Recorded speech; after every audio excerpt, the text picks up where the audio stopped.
سجدوں کے اندر سکون اختیار کیا کرو، اور جب سجدہ کرو تو ایک جانور ہے کتا وہ بیٹھتا ہے، کس طریقے سے بیٹھتا ہے فرمایا اس طریقے سے آپ اپنی کوہنیوں کو نماز کے دوران سجدے کے دوران زمین پر بچھایا مت کرو، بچھایا مت کرو.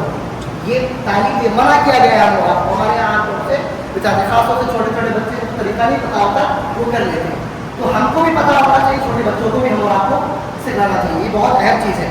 کیسا ہونا چاہیے؟ کوہنیاں ہمارے پیٹ اور ہماری رانوں سے الگ ہیں. وہ غلطیاں جو عام طور سے ہماری نمازوں میں ہو جاتی ہیں اور ان کی طرف ہمارا دھیان بھی نہیں ہوتا ہے. مختصر بہت چیزیں بیان کی گئی تھیں. آج کے اس خطبے میں انشاءاللہ اس چیز کو میں مکمل کرنے کی کوشش کروں گا. وجہ یہ ہے کہ یہاں پر یہ دو خطبے کیوں کیے جا رہے ہیں. میں نے آپ کو پہلے والے خطبے میں بیان کیا تھا کہ یہ وہ عبادت ہے جو اللہ تعالیٰ نے معراج کے موقع پر نبی صلی اللہ علیہ وسلم کو دی، اور کلمہ توحید کے بعد سب سے پہلی عبادت کو اللہ تعالیٰ نے ہمارا فرض کی ہے وہ کیا ہے؟ صلاۃ اور نماز ہے. رکوع تک کا معاملہ ہو چکا تھا کہ ہم لوگ رکوع لے جاتے ہیں اور رکوع سے اٹھتے ہیں. اس کے بعد کی دعا رسول اللہ صلی اللہ علیہ وسلم نے ارشاد فرمایا تھا. ایک صحابی رسول نے سمی اللہ لمن حمدہ کے جواب میں ربنا ولک الحمد حمدا کثیرا طیبا مبارکا فیہ پڑھ دیا. تو رسول اللہ صلی اللہ علیہ وسلم نے ان سے پوچھا صحابہ کرام سے کس نے یہ دعا کی؟ تو انہوں نے بیان کیا کہ اللہ نبی صلی اللہ علیہ وسلم میں نے یہ دعا کی ہے. رسول اللہ صلی اللہ علیہ وسلم نے جواب دیا کہ رأیت، میں نے بہت سارے فرشتوں کو 30 فرشتوں کو دیکھا ہے جو اس دعا کو لکھنے میں آپس میں کمپٹیشن کر رہے تھے کہ اللہ کے پاس کون یہ دعا لے کر کے جائے گا. یہاں تک کی بات ہماری اور آپ کی ہو گئی تھی. اب آ جاتے ہیں سجدے کے معاملے میں. ہم اور آپ جب سجدہ کرتے ہیں تو دونوں سجدوں کے درمیان میں کوئی دعا نہیں پڑھتے ہیں. ہم کو اور آپ کو لگتا ہے کہ کوئی دعا رسول اللہ صلی اللہ علیہ وسلم نہیں سکھائی. پہلا سجدہ کیا بیٹھے پھر تم سجدہ کر دیا. حالانکہ رسول اللہ صلی اللہ علیہ وسلم نے دو سجدوں کے درمیان میں ایک بہترین دعا سکھائی ہے، بہترین دعا. اور یہ جو روایت میں آپ کے سامنے پڑھنے لگیا ہوں یہ ابو داؤد کی روایت ہے، حدیث نمبر 850، ترمذی میں 284 اور ابن ماجہ میں 898. حدیث کے راوی عبداللہ ابن عباس رضی اللہ تعالی عنہ بیان فرماتے ہیں کہ کان رسول اللہ صلی اللہ علیہ وسلم یقول فی السجدتین، کہ رسول اللہ صلی اللہ علیہ وسلم دونوں سجدوں کے درمیان میں پڑھا کرتے تھے کیا؟ اللہم اغفر لی، اے اللہ تعالیٰ مجھے بخش دے، وارحمنی، اور میرے اوپر رحم فرما، واجبرنی، اے اللہ تعالیٰ جو میرا نقصان ہو گیا ہے اس کی تلافی کر دے، واہدنی، اور مجھے ہدایت دے دے، وارزقنی، اور مجھے رزق عطا فرما. کسی کا کسی کے معاملے میں کوئی نقصان ہو گیا ہے، بزنس میں نقصان ہو گیا ہے، زندگی اعتبار سے کوئی نقصان ہو گیا ہے، وہ اس دعا کو دونوں سجدوں کے درمیان میں پڑھنا شروع کر دے. اللہ کے نبی صلی اللہ علیہ وسلم نے یہ دعا ہمارا کو سکھائی ہے. اللہ تعالیٰ سے امید ہے کہ اللہ تعالیٰ ہماری اس پریشانی کا بدلہ نہ صرف دے گا بلکہ انشاءاللہ اس سے بہتر ہم آپ میں لایا کرے گا اور رزق کے اندر کشادگی ہمارے آئے گی. اتنی بہترین دعا ہے کہ ہم اور آپ کو یاد نہیں. بہت چھوٹی سی دعا ہے، اللہم اغفر لی وارحمنی واجبرنی واہدنی وارزقنی. کتنا ٹائم لگا؟ دونوں سے دو کے درمیان میں یہ دعا پڑھ دی جائے. میں نے آپ کے سامنے حدیث نمبر بھی پیش کر دیا ہے. اسی طریقے سے ایک نماز کے اندر ایک پوزیشن ہوتی ہے جس کو جلسہ استراحت کہا جاتا ہے. ایک ہوتا ہے جلسہ، ایک ہوتا ہے جلسہ استراحت. یہ کب ہوتا ہے؟ جب ہم پہلی رکعت یا تیسری رکعت میں دوسرے سجدے کے بعد اٹھتے ہیں تو اس پوزیشن کو جلسہ استراحت کہا جاتا ہے. عام طور سے ہمارے یہاں اس کے اوپر خیال نہیں کیا جاتا ہے، حالانکہ رسول اللہ صلی اللہ علیہ وسلم کی تعلیم ہے کہ ہم جلسہ استراحت کیا کریں. حدیث دیکھیں، بخاری کی روایت ہے، حدیث نمبر 823 823.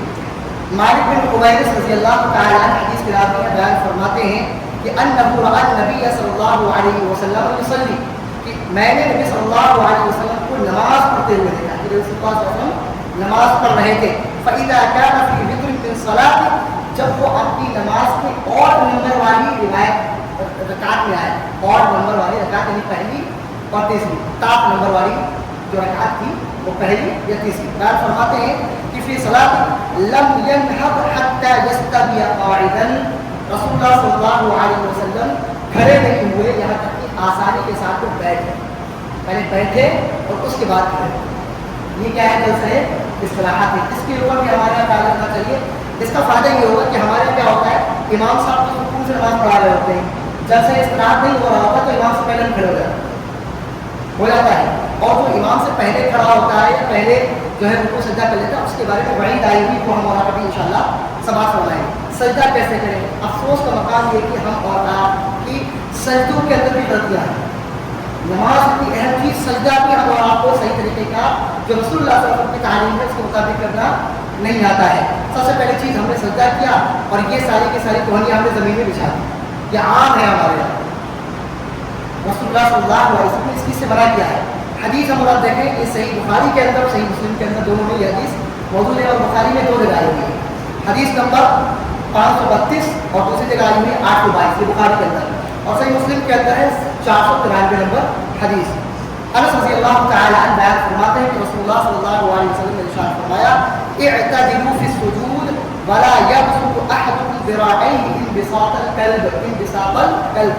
آپ سجدوں کے اندر سکون اختیار کیا کرو اور جب سجدہ کرو تو ایک جانور ہے وہ بیٹھتا ہے کس طریقے سے بیٹھتا ہے فرمایا اس طریقے سے آپ اپنی کوہنیوں کو نماز کے دوران سجدے کے دوران زمین پر بچھایا مت کرو. بچھایا مت کرو. یہ تعلیم یہ منع کیا گیا ہے. ہمارے یہاں عام طور سے بچاتے خاص طور سے چھوٹے چھوٹے بچے کو طریقہ نہیں پتا ہوتا وہ کر لیتے ہیں. تو ہم کو بھی پتا ہونا چاہیے چھوٹے بچوں کو بھی ہم آپ کو سکھانا چاہیے. یہ بہت اہم چیز ہے. کیسا ہونا چاہیے؟ کوہنیاں ہمارے پیٹ اور ہمارے گانوں سے الگ ہیں. کوہنی جو ہوتی ہے نا وہ ہمارے پیٹ اور ہمارے گانوں سے الگ ہونی چاہیے. رسول اللہ صلی اللہ علیہ وسلم کی حدیث صحیح مسلم میں ابو داؤد میں اور نسائی میں آئی ہوئی ہے. میں آپ کے سامنے یہ حدیث نمبر جان بوجھ کے پیش کر رہا ہوں اور لکھ کے اس لیے لے کے آیا ہوں تاکہ کوئی شک و شبہ باقی نہ رہے. اور میں اپنی بات پیش ہی نہیں کر رہا ہوں, میں حدیث آپ کے سامنے پیش کر رہا ہوں اور اس کا ترجمہ یہ دے رہا ہوں. صحیح مسلم کے اندر حدیث نمبر 496, ابو داؤد میں 898, نسائی میں 1109 نمبر روایت ہے. میمونہ رضی اللہ تعالی عنہ جو ہماری اور آپ کی ماں ہے, نبی صلی اللہ علیہ وسلم کی بیوی, بیان فرماتی ہیں کان نبی صلی اللہ علیہ وسلم رسول اللہ صلی اللہ علیہ وسلم اذا سجد جب سجدہ کرتے تھے لو شاءت بحمۃ ان تمر بین یدیہ لمرت, اگر اس سجدے کی پوزیشن میں ایک بکری کا بچہ ان کے بیچ سے نکلنا چاہتا تو نکل سکتا تھا آسانی کے ساتھ. اس طریقے سے کر کے سجدہ کیا کرتے تھے. اس بات کا خیال رہے کہ جب ہم فرض نماز پڑھتے ہیں تو ایسا نہ ہو کہ آپ جو ہے اپنے پر پھیلائے دوسرے والے گر گئے ساتھ. تھوڑا سا خیال رکھیں اس بات کا, اعتدال کا اختیار کریں, لیکن پھر بھی آپ چمٹائے نہیں. یہ بھی میں نے آپ کو صحیح مسلم کی روایت آپ کے سامنے پیش کر دی ہے. اچھا سجدے میں ہماری انگلیاں, پیروں کی انگلیاں کیسی ہونی چاہیے, یہ تک ہم کو نبی صلی اللہ علیہ وسلم نے تعلیم دی ہے. حدیث بخاری کی ہے, حدیث نمبر 828. رسول اللہ صلی اللہ علیہ وسلم کے بارے میں آتا ہے, ابو حمید رضی اللہ تعالی عنہ فرماتے ہیں کہ یستقبل باطراف رجلیہ القبلہ. رسول اللہ صلی اللہ علیہ وسلم جب نماز پڑھتے تو نماز کے دوران آپ کے سجدے کی حالت میں آپ کی انگلیوں کی جو پوزیشن ہوتی تھی وہ قبلے کی جانب ہوتی تھی. یعنی کہ آپ صلی اللہ علیہ وسلم نماز پڑھتے تھے تو اس طریقے سے کر کے اپنی انگلیوں کو موڑ لیا کرتے تھے. ہمارے ایسے کر لیا, ٹیڑھا کر دیا, سجدہ کر دیا, جیسا کہا کرو ہمارے لیے چل رہا ہے, یہ غلط ہے. ہم اور آپ کو ان تمام چیزوں کی طرف دھیان دینا چاہیے. اچھا نماز میں پھر ہم نے نیت باندھی, اس کے بعد مسجد کا معائنہ بھی ہوتا ہے. کھڑکیاں کتنی ہیں, پنکھے کون سی کمپنی کے ہیں, ایسے چل رہا ہے کہ نہیں چل رہا ہے, کتنے پہ چل رہا ہے, امام صاحب سیدھے کھڑے ہیں کہ ٹیڑھے کھڑے ہیں, کسی نے ٹوپی لگائی کہ نہیں لگائی, سامنے والے دو بات کر رہے تھے کہ نہیں کر رہے تھے. ابھی نماز نیت باندھی اس کے بعد کا معاملہ بتا رہا ہوں آپ کے, بہت غلط چیز ہے. نماز جب آپ نے نیت باندھ لی, اس میں بہت ساری احادیث اور بہت ساری اتباعات موجود ہیں. جو سب سے آسان طریقہ یہ ہے کہ نماز کے دوران ہماری نگاہ ہمارے سجدے کی جگہ پر ہونی چاہیے پوری نماز میں, اور جب ہم تشہد میں بیٹھے تو ہماری انگلی پر ہونی چاہیے. بس پوری نماز میں 2 جگہ اپنی نگاہ ہم اور آپ رکھیں. دیکھیں رسول اللہ صلی اللہ علیہ وسلم کی حدیث, ابو ہریرہ رضی اللہ تعالیٰ عنہ حدیث کے راوی ہیں, بیان فرماتے ہیں کہ رسول اللہ صلی اللہ علیہ وسلم نے ارشاد فرمایا لا ينتهين اقوام عن رفعهم ابصارهم عند الدعاء في الصلاة الى السماء او لتخطفن ابصارهم. یہ بخاری کے اندر حدیث نمبر 750 اور صحیح مسلم میں 429 نمبر حدیث. رسول اللہ صلی اللہ علیہ وسلم بیان فرمایا کہ لوگوں کو ڈرنا چاہیے جو لوگ اپنی نماز میں دعا کے وقت اپنی نظریں آسمان کی طرف کرتے ہیں یا ادھر ادھر دیکھتے ہیں. کیا ڈرنا چاہیے کہ کہیں اللہ تعالیٰ ہم کو اندھا نہ کر دے. کتنی بڑی بات, کہیں اللہ تعالیٰ ہم کو اندھا نہ کر دے. کتنی بڑی بھائی چل رہا ادھر کھلوا ہے ایسے کرتے دیکھ لیا, یہ ہو جاتا ہے ہمارے لیے غلط ہے. خوشو خدو کے خلاف ہے. نمازوں کے اندر ہمارا ثواب کم ہو جاتا ہے اور جان بوجھ کے کیا جائے, حدیث پتہ ہونے کے بعد نمازی فاسد ہو جائے گی ہماری بات. اسی طریقے سے امام کی ہم پیروی کریں، امام سے پہلے نہ رکوع کریں، نہ سجدہ کریں، نہ پہلے اٹھیں. یہ امام بنایا اس لیے گیا ہے. بھائی اپنے آپ سے پڑھتا ہے تو امام کی ضرورت ہے، اپنے پڑھ لو. امام کی ابتدا کا آپ کو حکم دیا گیا اور یہ واجب عمل ہے. اور رسول اللہ صلی اللہ علیہ وسلم جو ایسا نہیں کرتا ہے وہ وعیدیں بیان فرمائی. وعید کیا ہے؟ صحیح بخاری کے اندر حدیث نمبر 691، صحیح مسلم کے اندر حدیث نمبر 427. آپ غور کر رہے ہوں گے میں صحیح ہے سے کتابیں زیادہ لے کر کے آیا. صحیح ہے یعنی جو دو کتابیں حدیث کی قرآن کے بعد سب سے زیادہ صحیح ہیں، جن کی تمام حدیث صحیح مانی جاتی ہیں، انہی کا حوالہ میں زیادہ دے رہا ہوں. حالانکہ اور بھی حوالے مل سکتے ہیں. تو صحیح بخاری اور مسلم میں دونوں میں آئی ہوئی ہے. ابو ہریرہ رضی اللہ تعالیٰ عنہ حدیث کے راوی ہیں، بیان فرماتے ہیں اما یخشى احدكم اذا رفع رأسه قبل الامام ان يجعل الله رأسه رأس الحمار. کہ ان لوگوں کو ڈرنا چاہیے جو امام سے پہلے اپنا سر اٹھا لیتے ہیں یا امام سے پہلے کوئی بھی پوزیشن اختیار کرتے ہیں. کیا ڈرنا چاہیے کہ ان يجعل الله رأسه رأس الحمار، کہ کہیں اللہ تعالیٰ ان کی شکل گدھے جیسی نہ بنا دے. یہ بخاری کے اندر اور صحیح مسلم کے اندر موجود ہے حدیث. ہمارے یہاں امام صاحب کھڑے بھی نہیں، اس سے پہلے دو کام پہلے کھڑے ہو گویا کہ امام صاحب کو بتانا چاہ رہے تھے امام صاحب ویسے نماز پڑھی جاتی ہے، آپ کو نہیں آتا ہم بتائیے آپ کو. سکون سے پڑھیں. یہاں تک کہ آتی ہے بات، روایت آتی ہے اور برا رضی اللہ تعالیٰ عنہ، یہ بخاری کے اندر موجود ہے حدیث نمبر 811 اور مسلم کے اندر 474. برا کہتے ہیں کہ ہم اور آپ ہم رسول اللہ صلی اللہ علیہ وسلم کے پیچھے نماز پڑھتے تھے، یہاں تک کہ رکوع کے بعد جب تک ہم میں سے کوئی شخص رسول اللہ صلی اللہ علیہ وسلم کو سجدے کی حالت میں نہ دیکھ لیتا تب تک ہم سجدے میں جاتے ہی نہیں. یعنی امام سجدے میں چلا گیا اس کے بعد ہم نے سجدے میں جانا شروع کیا. امام نے سجدے سے سب اٹھا لیا اس کے بعد ہم نے اٹھایا. امام بالکل کھڑا ہو گیا دوسری رکعت کے لیے، اس کے بعد ہم کھڑے ہوئے. یہ طریقہ ہے. ہم پہلے چلے اس میں بھی ہمیں لگا پہلے کون چلے امام سے پہلے چلے دکھاؤں گا، یہ غلط ہے. اسی طریقے سے نماز میں صدر کا ڈھانپنا یہ عام بات ہے. اتنی چھوٹی چھوٹی شرٹس پہن کے آئے بلاؤز ٹائپ کی، رکوع میں گئے سجدے میں گئے پیچھے کا پورا حصہ کھل گیا، یہ عام ہے، ہوتا ہے ایسا. یا اتنی ٹائٹ ہم جینس پہن کے آئے کہ وہ کمر کے درمیان میں چپک ہی نہیں رہی ہے نا، ایسا ہوتا ہے. اب خود سجدہ کر رہے ہیں، خود کی بھی نماز خراب ہو رہی ہے اور اگر جماعت کے ساتھ میں پڑھ رہے ہیں تو آدمی کی نظر تو پڑی جاتی ہے، اس کی بھی نماز خراب ہو رہی ہے. اچھا سطر کا ڈھانپنا یہ نماز کی شرطوں میں سے شرط ہے ہی ہے. اگر آپ کا سطر نہیں ڈھپا ہوا ہے جان بوجھ کے اس طرح کی کیفیت اگر ہو کہ آپ کہیں جیل میں بند ہیں، آپ کے کپڑے اتار دیے گئے، آپ کے پاس کوئی کپڑا ہی نہیں ہے تو الگ مسئلہ ہے. لیکن آپ اگر آزاد ہیں اور آپ کے کپڑے کھلے ہوئے ہیں، آپ کا پچھلا حصہ کھلا ہوا ہے تو آپ کی نماز شک کے دائرے میں کوشچن مارک ہو جائے.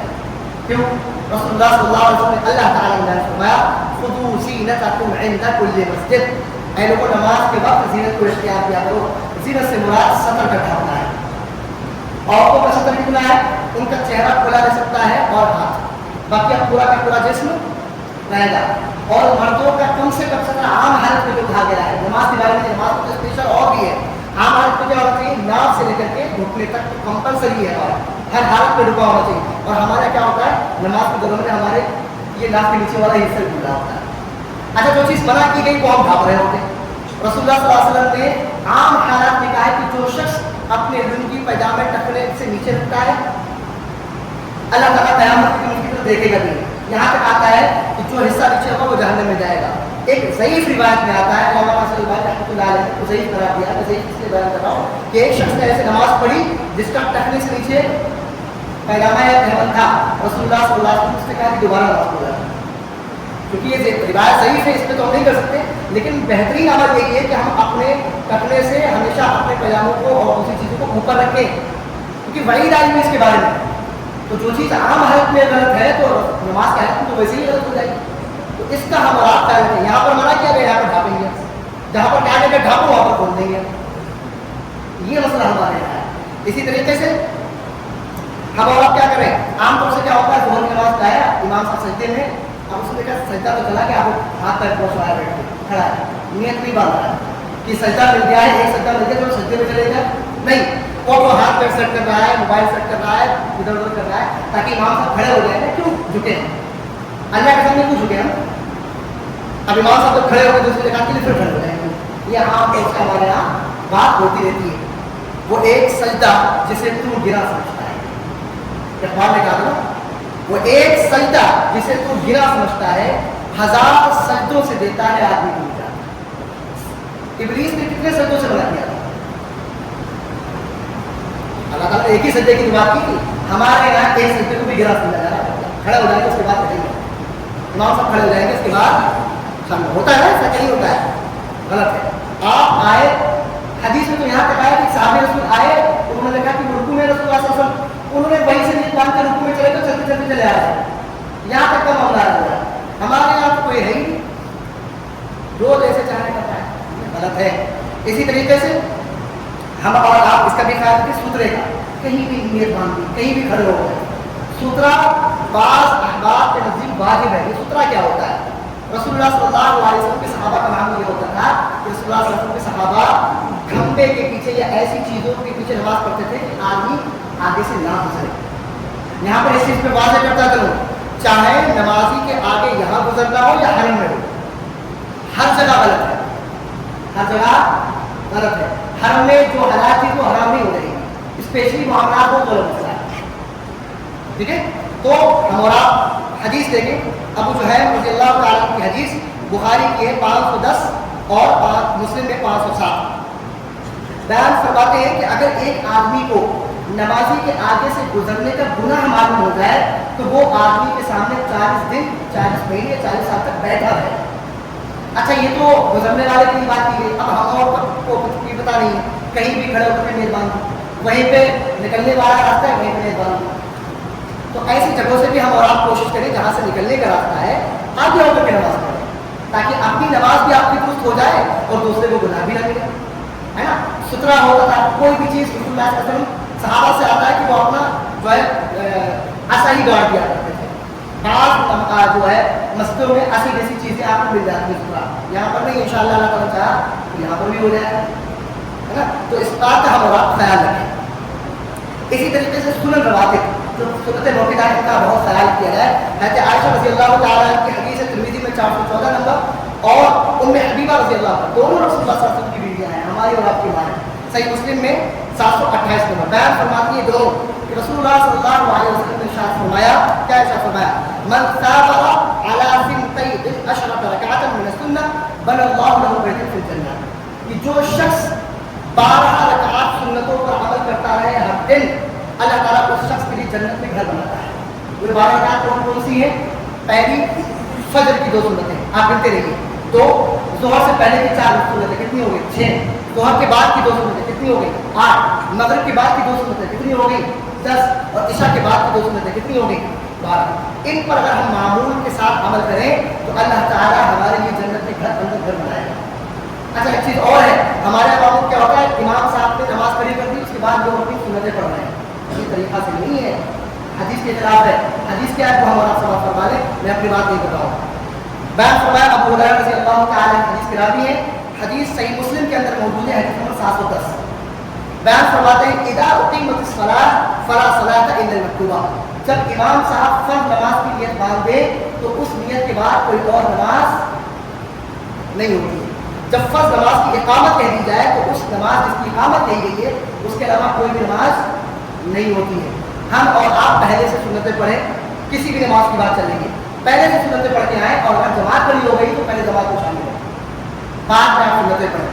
اب آپ نے پہلے کہا کہ غلطی کی تو اس کی غلطی کا یہ کفارہ ادا کرنا ہے کہ بعد میں سنتیں پڑھیں، نماز کے دوران نہ پڑھیں، سنت الگ ہے، فرض الگ ہے، سنت کا مقام اپنی جگہ ہے کہ فرض کے برابر نہیں ہو سکتا، تو فرض اور سنت کے درمیان میں فرق نہ کریں، سنت کو فرض بنا دیا، فرض کو سنت بنا دیا۔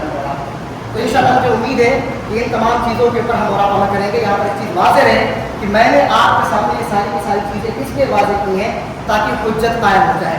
اللہ تعالیٰ مجھ سے پوچھے گا، ایک سال سے وہاں جا رہے تھے، نماز تو آپ کے مسئلے کو پتہ نہیں، کر کیا رہے تھے آپ نے بڑی بڑی باتیں کی، یہ ہونا چاہیے وہ ہونا چاہیے، نماز تو ان کے آپ سدھار نہیں پائے، تو یہ حجت قائم کر دی ہے، ریکارڈنگ موجود ہے، یوٹیوب پر آپ جا کے دیکھ لیں، حدیث کو کراس چیک کر لیں، کیونکہ میں نے حدیث نمبر آپ کو پیش کر دیا ہے، آپ جو بھی میں نے حدیث بولی ہے گوگل سرچ بار میں جائیں، حدیث کا نام لکھیں، اسپیس ڈالیں، اس حدیث کا نمبر ڈال دیں، آپ کے سامنے وہ حدیث انشاءاللہ ہر لینگویج میں آ جائے گی۔ اللہ تعالیٰ سے دعا ہے کہ اللہ تعالیٰ ہم تمام لوگوں کو صحیح معنوں میں نبی صلی اللہ علیہ وسلم کی طرح نماز پڑھنے کی توفیق عطا فرمائے۔ سبحان ربک رب العزة عما یصفون وسلام علی المرسلین والحمد للہ رب العالمین۔ السلام علیکم و رحمۃ اللہ وبرکاتہ۔